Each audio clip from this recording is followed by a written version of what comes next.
Olá, meus queridos alunos e queridas alunas, espero que estejam bem.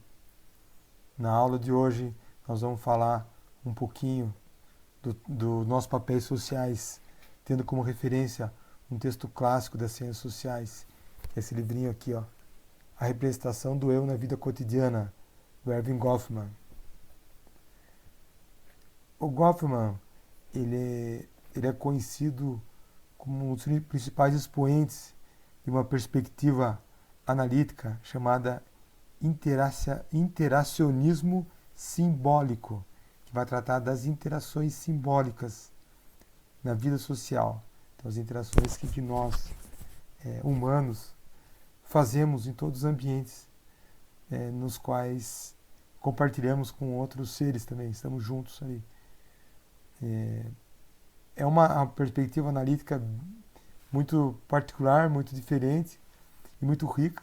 Né? O Goffman foi um intelectual muito elegante no sentido das ideias, da forma como ele escreve, alguém também que tem uma veia literária, e ele vai tratar de analisar as relações sociais, os papéis sociais, a partir da perspectiva dramatúrgica, ou seja, como se nós estivéssemos dentro de um grande teatro, ou, se quiserem assim, como se nós estivéssemos todo o tempo interagindo em diferentes palcos, com diferentes atores. Então é uma visão bastante particular e bastante interessante, porque ela nos permite a, a nos voltar para dentro e tentar desconstruir os papéis sociais também.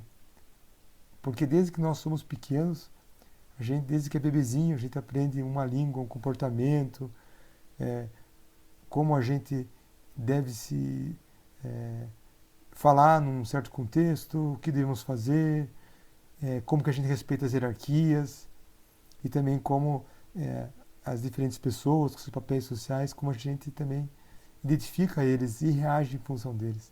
E para isso a gente navega num oceano de símbolos.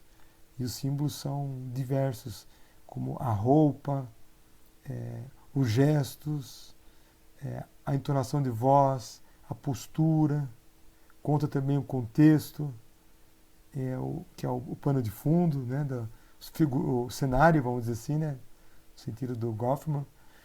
E a gente vai desde pequeno aprendendo isso e reproduzindo isso também, porque nós somos educados, ou somos forçados muitas vezes pelos nossos pais, pelos professores e professoras, para agir de uma certa forma. E esse processo de socialização nosso acaba naturalizando hierarquias, diferenças de gênero, diferenças raciais, de idade, etc. E tudo isso tem como base a cultura. Só que são coisas que geralmente a gente não para pensar. Então, Goffman, nesse texto dele, ele coloca uma série de exemplos para a gente pensar. Né? Então, situações em que é esperado de nós um certo comportamento e a gente sabendo que as pessoas esperam um certo comportamento nosso, a gente vai se modular em função disso. Né? Querem um exemplo bem fácil? Quando vocês vão falar com o professor, né? Vocês não falam da mesma forma que vocês falam com seus amigos, motorista do ônibus, né? Com, sei lá, com quem mais? Namorada.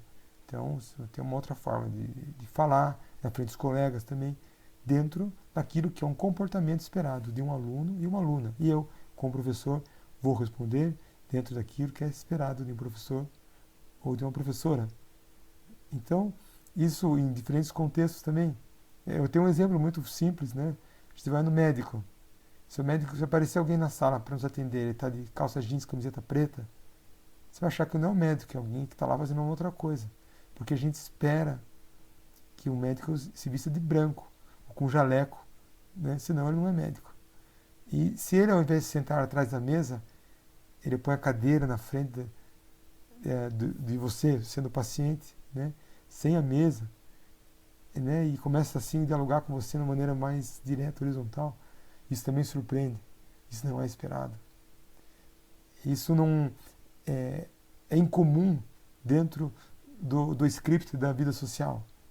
Então, a mesma coisa com aquele cara que entra na política e já compra um terno e gravata, e ele já entra com aquela panca, né? Na Câmara dos Deputados, o terno e gravata é obrigatório, né? Então, se alguém for com outra roupa, pode ser uma quebra de decoro. No judiciário é a mesma coisa, os juízes, né? Os juízes são pessoas como eu, como você, seres humanos, que fazem suas necessidades fisiológicas como a gente, que tem seus problemas como nós também, mas eles se comportam como os seres mais especiais do mundo também, né? Então, com a roupa, com a panca, se alguém um dia for no fórum, né, eles ficam no patamar mais alto, você fica mais embaixo, tem que olhar para cima para falar com ele. E o juiz supremo com aquela toga, com aquela indumentária, né, que eles colocam assim, em cima do paletó.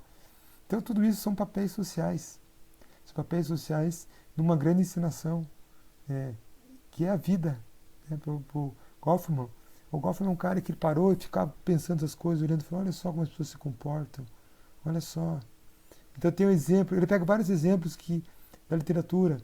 O exemplo do rapaz que está na praia, e ele está lá fazendo toda uma panca, uma postura, sabe que está sendo olhado, empina o peito, né?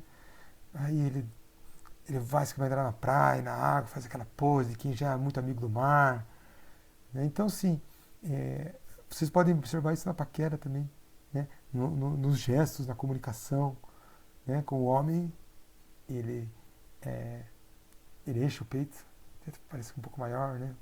Alguns parecem um galo, assim, né? As mulheres também fazem uma posição que colocam numa postura, às vezes mexe o cabelo, que é para também atrair, chamar atenção, se destacar. E muitas vezes essas coisas acontecem de maneira inconsciente, né? E são comportamentos que são totalmente sociais, que derivaram de um aprendizado de como que é, quais são as regras da vida social, seguir um script. Só que isso tem muitos desdobramentos, né? Porque seria muito simples a gente falar que tudo é ensinação, né? Mas tem muito, muito mais do que ensinação, porque para as pessoas obterem aquilo que eles querem, eles têm que participar da ensinação. Eles têm que agir muitas vezes de maneira como os outros querem. Existe uma ensinação para isso, né? E muitas vezes existe também dissimulação. Isso o Goffman vai explorar, né? Esses exemplos aí. As pessoas, às vezes, alguém pode agir como coitadinho, assim, para obter uma coisa que ele precisa.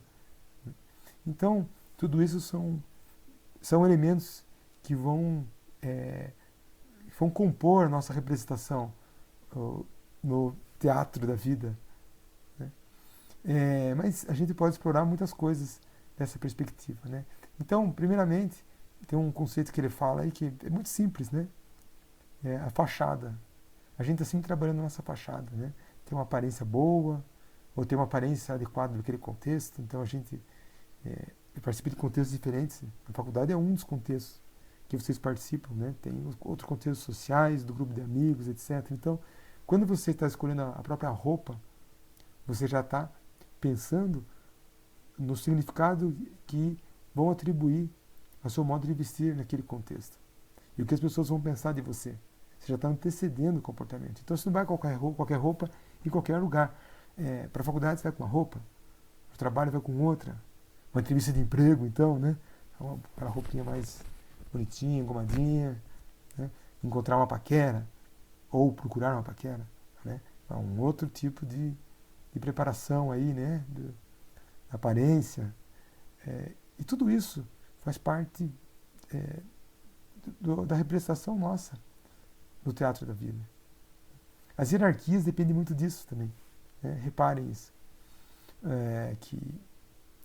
Que as pessoas julgam, classificam a posição social, a profissão, o que elas fazem pela roupa. É um bacana, é um simples, é um mendigo, é um pobretão, né? Daí derivam muitos preconceitos. É claro que a representação, na minha opinião, além do Goffman, né, não é somente uma representação. Ele, como um anglo-saxão, um branco, um homem, né, a gente tem que falar isso também, porque a perspectiva do autor se constrói a partir não só do conhecimento que ele tem, mas da própria experiência, né? Então, ser indígena ou ser negro, muitas vezes, não é uma questão de uma escolha de um papel, não é uma fachada, que você pode mudar ela, né, mas está carregado de questões históricas também. Né, tem a visão dos outros. Por isso que a gente fala que, quando a gente discute racismo, que embora o conceito de raça já não exista mais do ponto de vista biológico, né, porque a relação do fenotipo com, com os genes da pessoa hoje não permite falar de raça, dada a mistura humana, né, a gente já conhece muito sobre isso. No entanto, existe o conceito de racismo, o conceito de raça, ele subsiste porque as pessoas assim o classificam. Né? Tem autor que chama isso de existe a raça social ainda, não a raça biológica, mas a raça social. Ou seja, assim como você é, eu vou te classificar. Então isso é uma coisa muito grave, a gente sabe, né? Mas faz parte desse processo de a gente compreender isso aí, desconstruir isso. Né? O papel da mulher também. Qual o papel que a mulher representa em diferentes contextos sociais? Né? Ou o que lhe cabe representar? Muitas vezes, historicamente também, foram atribuídos conceitos muito negativos às mulheres. E a mulher também, durante muito tempo, ela não foi uma subcidadã, ela não pôde votar, ela não tinha todos os direitos, ela não podia sair sozinha ou mesmo viajar, né, em certas sociedades. Foi um processo de conquista muito lento. E o papel dela no mercado de trabalho era reservado a funções subalternas. Né? Então, é claro que a cultura é algo dinâmico. Então, essas representações sociais, elas também mudam com o avanço dos direitos políticos, sociais, etc.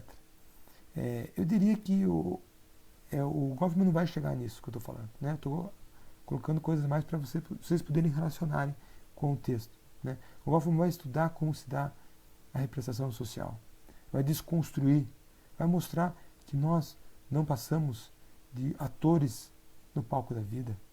Nós estamos sempre representando, e representando a partir do que esperam da gente e de que nós esperamos os outros também. Representamos muitas vezes para sermos aceitos socialmente, para não sofrermos.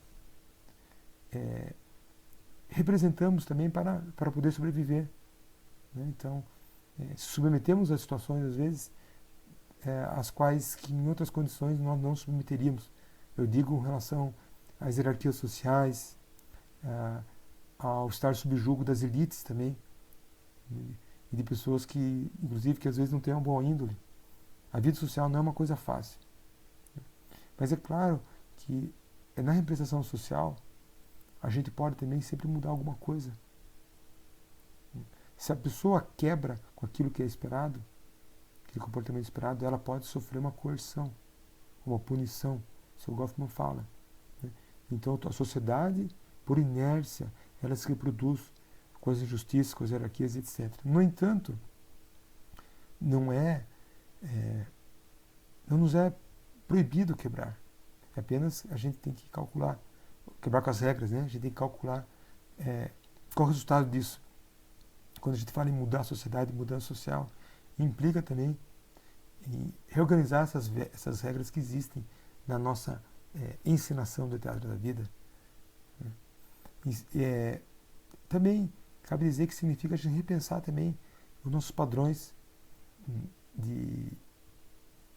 não só de vestimenta, de elementos simbólicos, né, mas também padrões que estão associados historicamente ao comportamento de gênero, né, que tem a discriminação sexual, homofobia, etc. Né, a questão racial também.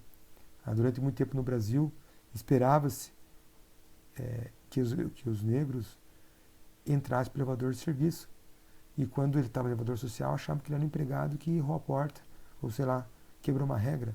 Né? Isso mudou. Claro, mudou bastante, mas teve que ter lei para mudar isso. Tal nossa sociedade, tal como ela resistia a certas mudanças. Né? Então, houve muita luta social para que as mudanças pudessem ser efetivadas. Mas, enfim, voltando ao Goffman. O que fica do Goffman para nós? Eu acredito que o que fica é a necessidade de a gente desconstruir os papéis sociais. tirar a nossa máscara também, às vezes. Né? Isso significa ser mais humano também. Humano no sentido das nossas subjetividades também, daquilo que a gente tem de mais interior. Né? Porque essa representação não é uma representação fácil, principalmente para aqueles que estão fora dos padrões que a sociedade determina. Tem um termo que me chama muita atenção, que a palavra persona vem de pessoa, também tem o personagem, né? Tem uma derivação. As pessoas, o persona, são as máscaras do teatro grego. Daí vem o termo, máscara, teatro grego. Então, por trás da pessoa, existe algo interior, que é aquele ser que está representando o seu papel na vida social. Então, se a gente estiver muito atento, a gente pode estar representando com outra pessoa, mas a gente nunca pode esquecer que por trás do personagem existe um ser que está interagindo com a sua fachada, né, e com aquele contexto. Então, se a gente pensar muito bem nisso, a gente pode desconstruir as coisas, reduzir discriminação, preconceito, entender melhor o outro, né, enfim. Eu vou terminar essa fala com uma frase. Uma frase, eu sabia que era atribuída primeiro ao Shakespeare, mas depois eu vi outras fontes que é do Charles Chaplin. Né? Eu vou aqui ler para vocês. A vida é uma peça de teatro que não permite ensaios. Por isso cante, dance, ria, viva intensamente, antes que a cortina feche e a peça termine sem aplausos. Muito interessante, né? Vocês acham que quando terminar a peça da vida de vocês vão receber aplausos ou haverá um silêncio? Até mais, gente.